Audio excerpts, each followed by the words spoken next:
Which artery carries pure blood from the heart to the brain? Carotid artery. ഹൃദയത്തിനു എത്ര ചമ്പേറുകളുണ്ട്? 4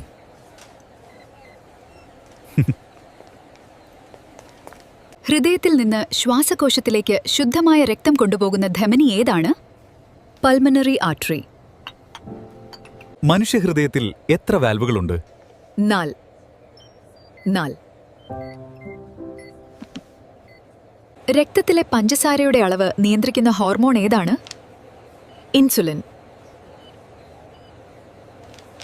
എന്താണ് antibiotic? അവ ബാക്ടീരിയകളെ നശിപ്പിക്കുന്നു. നിങ്ങളുടെ ഹൃദയത്തിന്റെ വാൽവുകളുടെ പെരുക്കൾ പറയാൻ കഴിയുമോ?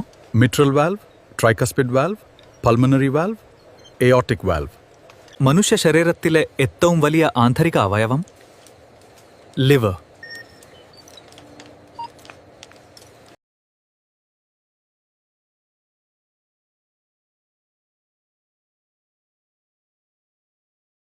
ബ്ലഡിൽ ഉയർന്ന അളവിൽ ബിലിറുബിൻ ഉണ്ടകുന്ന അവസ്ഥയെ എന്തു വിളിക്കുന്നു? മഞ്ചപിത്തം അഥവാ ജൗണ്ടിസ്.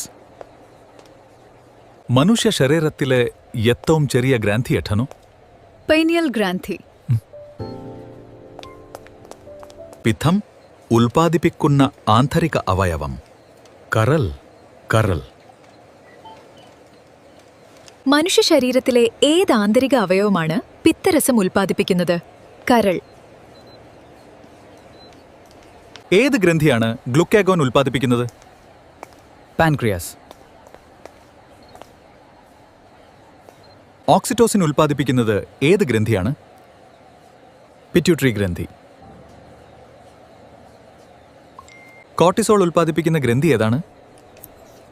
അഡ്രീനൽ ഗ്രന്ഥി. മനുഷ്യ ശരീരത്തിലെ അസ്ഥിക്കളുടെ എണ്ണം? 206.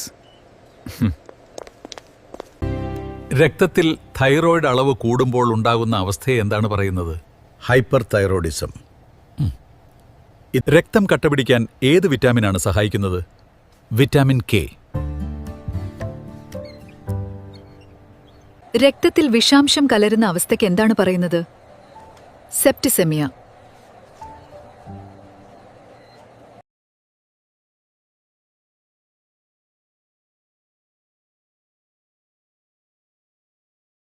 മനുഷ്യ ശരീരത്തിലെ ഏത് ആന്തരിക അവയവമാണ് റെനിൻ ഉൽപ്പാദിപ്പിക്കുന്നത്? വൃക്ക. ഏത് ഗ്രന്ഥിയാണ് കാൽസിറ്റോണിൻ ഉൽപ്പാദിപ്പിക്കുന്നത്? തൈറോയ്ഡ് ഗ്രന്ഥി.